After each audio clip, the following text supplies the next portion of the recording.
Ground Arunachal दिखाने सारे भाई संदीप भाई की राम राम। आज आ रहे हैं इस टाइम खटका टोल प्लाजा पर। खटका टोल प्लाजा पर हमारे साथ कैप्टन जी हैं और आज़ाद पालुआ है जो भारतीय किसान यूनियन के प्रदेश अध्यक्ष भी हैं। सर ये बताइए, जो परसों छत्तीसगढ़ में नक्सलियों का हमला हुआ है सीआरपीएफ के सैनिकों के ऊपर, मतलब 30+ से ऊपर ज़्यादा जाने उनकी जा चुकी है, मतलब शहीद हो चुके हैं और 30 से ज़्यादा गंभीर हैं। वो भी है गंभीर है जो उस टाइम भी ले जाते समय भी मतलब इतना बुरा हाल देखा गया उनका, एक ट्राली में प्राणी रखकर उनके ऊपर लिटाकर उनको ले जाया गया। आप भी एक सैनिक रहे हो, आपके विचार में वो कैसा मंजर था? एक देखिए, ये बीजेपी जो सरकार है इससे गंदी सरकार हो नहीं सकती। जो नौजवान इस देश की रक्षा करने के लिए भर्ती हुआ, उस नौजवान को एम्बुलेंस तो दूर एक ट्रैक्टरों के अंदर इस तरह लाद के और वहाँ हॉस्पिटल में लेके जा रहे हैं। इस देश का प्रधानमंत्री और गृह मंत्री आज बड़े बड़े हवाई जहाज़ों के अंदर यात्रा करके अपने चुनाव के लिए लगातार प्रचार कर रहे हैं। 24 घंटे है ज़्यादा उन्होंने इस बात को छुपा के रखा, किसी मीडिया में नहीं आने दिया कि वहाँ कितने जवान थे और कितने जो है नक्सलवादी मारे गए। वो नक्सलवादी क्यों बने, आपको ये भी पूछना चाहता हूँ। आपने पूछना चाहिए उनसे कि नक्सलवादी क्यों पैदा हुए। वो किसी देश की सीमा से नहीं लगते। छत्तीसगढ़ एक राज्य है, वहाँ उससे पहले भी हमले हुए। मोदी सरकार की एक पॉलिसी रही है कि जब जब भी चुनाव हो ये किसान और जवान को मरवाने का काम करते हैं, इसी वजह से हमला करवाएगा। वहाँ 2000 सैनिकों ने जो सीआरपी के कैंप थे उनके ऊपर एक झूठी अफवाह करके, क्योंकि वहाँ एक जो नक्सलवादी है वो 30 साल का लड़का है, 10 साल से उस एरिया के बीजापुर के अंदर काम कर रहा था, वो उनका नेता था। उसके अंदर एक झूठी खबर दे के इनको वहाँ बुलाया गया कि वहाँ इनको आत्मसमर्पण करेंगे। इसलिए इस सीआरपी के अंदर वो आदमी वहाँ भेजे गए। ये जानबूझ के एक ढकोसला है और इस सरकार की मंशा है कि जवानों को मरवा के और तुम अपना ध्यान इसके इलेक्शन के ऊपर रखो। ये सिर्फ और सिर्फ इलेक्शन जीतने के लिए जवान और किसान को मरवाना चाहते हैं। बिल्कुल देख सकते हैं, मतलब अपने देश में कह सकते हैं जब जवान ही सुरक्षित नहीं है तो बाकी जनता का क्या हाल होगा? आपके विचारों में बताओ। कहाँ से जवान सुरक्षित है? जब देश का किसान ही सुरक्षित नहीं है, जवान कहाँ से सुरक्षित होगा?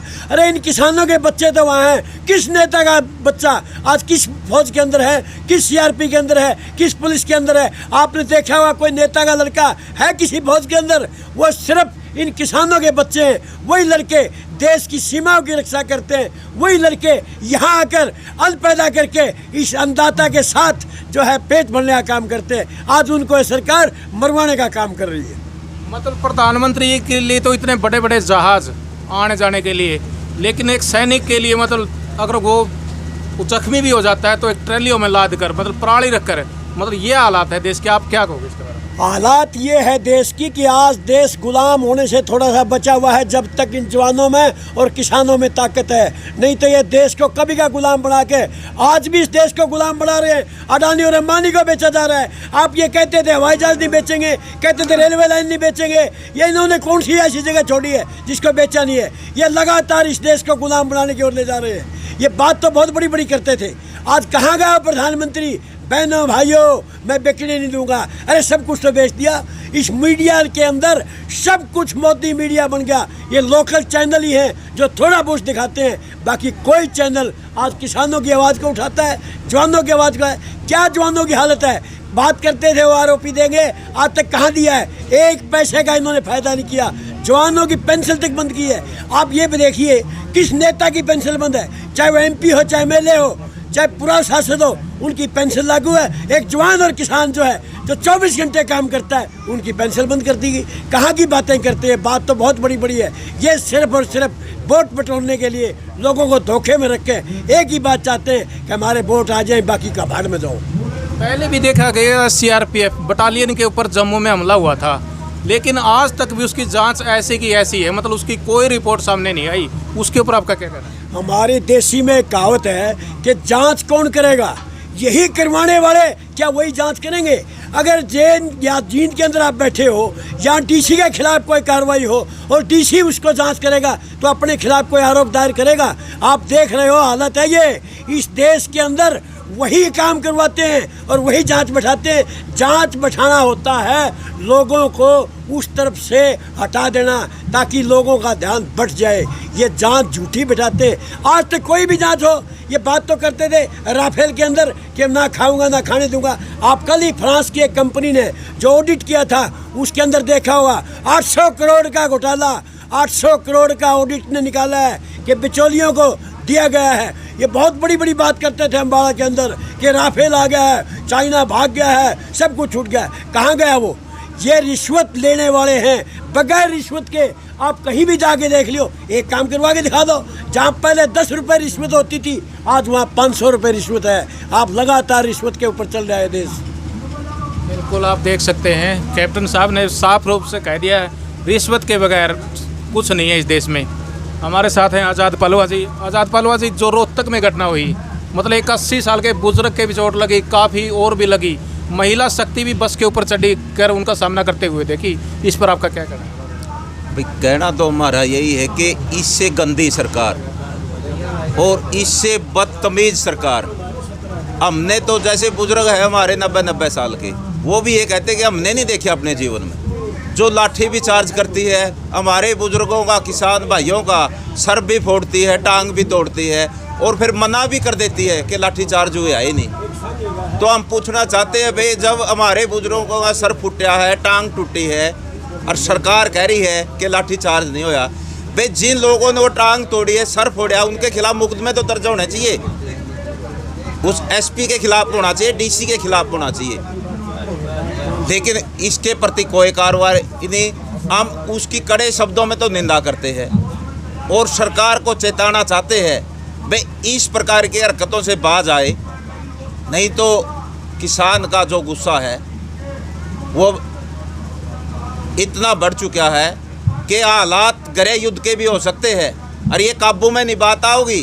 हम तो प्रशासन से और शासन से यही कहना चाहेंगे, ये झूठे षड्यंत्र, ये झूठी बातें और लोगों को गुमराह, और जो राजनेता है बीजेपी के या जेजेपी के या जो निर्दलीय विधायक सरकार को समर्थक, उनसे भी कहना चाहेंगे कि जो भी उनके प्रोग्राम है, इतना ये किसान आंदोलन है, इतना ये तीनों काले कानून वापस नहीं हो जाते, एमएसपी पर हमें कानून बनाकर सरकार नहीं दे देती, भाई इतने लोगों के बीच में ना तो आए और ना ही कोई प्रोग्राम करें। सूत्रों के हवाले से खबर है कि 10 तारीख को कैथल के अंदर कुछ मंत्री आ रहे हैं, मतलब कोई प्रोग्राम पर, उसके बारे में क्या आपका क्या कहना है? भाई वो तो समय, स्थान और तारीख हमें बताएं, हम उनका काले झंडों से स्वागत करेंगे। लेकिन सरकार की मंशा है जो एक गुमराह करके लोगों में एक भ्रांति पैदा करके ये गुमराह करना चाहते हैं, लोगों को बहकाना चाहते हैं। ये कहते जैसे पंजाब के अंदर नहीं, पीछे वो समझाने गया था कानून अच्छे हैं, तो उसके साथ क्या हुआ एक विधायक के साथ, तो वही हालत हरियाणा में भी हो सकती है। इसलिए हम प्रशासन को और शासन को चेतावनी देना चाहते हैं, भाई ये सभी प्रोग्राम अपने कैंसिल कराए, कहते चुपचाप बैठ जाएं और किसानों की मदद करें। प्रधानमंत्री को समझाने की कोशिश करें, भाई एक कानून ले आया है जो ये कॉर्पोरेट घरानों के लिए ले आया, न कि किसान के लिए। इसलिए जितना जल्दी इनको वापस लिया जाए, देश की और प्रदेश की जनता की उसी में ही भलाई है। कल आपने FCI के माध्यम से ज्ञापन सोचा ऊंचाना में, उसके बारे में क्या उद्देश्य था, मतलब ज्ञापन सौंपने का? FCI को सरकार बंद करना चाहती है। एक तरफ तो कहती है कि MSP रहेगा, खरीद होगी और मंडियां भी नहीं ख़त्म होगी। दूसरी तरफ FCI तो गेहूँ खरीदती थी, एक ये भी तो एक गेहूँ खरीद की एजेंसी थी, जब उसका बजट नहीं रहा कहाँ से गेहूँ खरीदी जाएगी। दूसरा FCI के गोदाम थे, वहाँ पर गेहूँ खरीद कर रखा जाता था और गरीबों को बैठाया जाता था। जब FCI ये ख़त्म हो जाएगी, सारा बजट ख़त्म हो जाएगा, गोदाम ख़त्म हो जाएगा, अंडानी अंबानी लिखा जा होगा, तो कहाँ से गरीब आदमी को सस्ता अनाज मिलेगा। और दूसरी बात मैं कहना चाहूँगा, ये सरकार घोषणा करती है, अगर आप 2010 और 11 की रिपोर्ट उठाओ, जब 16% MSP पर खरीद होती थी और आज 2021 के अंदर वो 16 की बजाय 6 पे गई है, तो प्रधानमंत्री किस मुंह से कहता है कि एमएसपी रहेगा और इस पे गेहूँ भी खरीदी जाओगी, सारी फसल खरीदी जाओगी। जब उसका बजट घटा दिया 16 से 6 आ गया, इसलिए सरकार की पॉलिसी है कि धीरे धीरे इस बजट को ख़त्म किया जाए। ऑटोमेटिक एफसीआई नहीं, ये एमएसपी ख़त्म हो जाएगा जब बजट नहीं रहेगा, मंडी ख़त्म हो जाएगी सरकारी। तो जो ये काले कानून ले आया है, इससे एक नई मंडी बराबर में खड़ी हो जाएगी। सरकारी मंडियों में तो टैक्स लगा दिया, और जो प्राइवेट मंडी खड़ी करागा अडानी अंबानी या कोई भी कॉर्पोरेट कराना, उस पर कोई टैक्स नहीं। आप देख सकते हैं किसानों का लगातार ये एक ही कहना है, मतलब एमएसपी पक्का चाहिए और तीनों कानून वापस चाहिए। हमारे साथ कैप्टन साहब एक सवाल पूछते हैं, जो मतलब ये घटना हुई है अब कैथल में भी होने की आशंका बढ़ी है, उसके बारे में क्या क्या कहना है? देखिए, हमें जो सूत्रों से पता चला है कि 14 तारीख को ये एम्बेसडर जो हमारे संविधान के जो मालिक थे, जिन्होंने संविधान बनाया था, जिन्होंने बोलने का दर्जा दिया था, उसके नाम से, अम्बेडकर के नाम से एक जगदीशपुरा गांव है कैथल के अंदर, वहाँ एक प्रोग्राम करने जा रहे हैं। लेकिन हम प्रशासन और नेताओं को कहना चाहते हैं, अगर वहाँ पर अम्बेडकर के नाम से ये जो झूठा घोषणा करने की कोशिश की, तो वहाँ इनका हाल जो पंजाब में हुआ था उससे भी बुरा हाल ये किसान वहाँ करेंगे। ना इनको वहाँ बढ़ने देंगे, ना प्रोग्राम करने देंगे, चाहे कुछ भी हो जाए। ये सरकार चाहती है कि मारकाट हो जाए। बुजुर्ग कहते थे कि भाई मारकाट होगी, वो ये मारकाट करवाना चाहते हैं, ये देना कुछ नहीं चाहते, ये सिर्फ और सिर्फ लोगों को बांटना चाहते हैं। लेकिन लोग बटेंगे नहीं, क्योंकि किसान जो है वो 36 कौम करती है, किसी एक कौम का नाम किसान नहीं है, किसान किसी जाति का नाम नहीं है, किसान किसी धर्म का नाम नहीं है, किसान किसी का नाम नहीं है। किसान वो है जो खेती करता है, जो खेती के ऊपर डिपेंड होता है। इसलिए 14 तारीख को जगदीशपुरा गांव है, मैं आपको बता देता हूं, ये 14 तारीख को कैथल के अंदर प्रोग्राम करना चाहता है। जो इसकी हिसार में हालत हुई थी, उससे बुरी हालत कैथल में होगी। और इस आह्वान के साथ इस प्रशासन को भी कहना चाहते हैं, या तो पहले से वो प्रोग्राम कैंसिल कर दे, ना तो वहाँ हालत बहुत नाजुक बढ़ने जा रही है।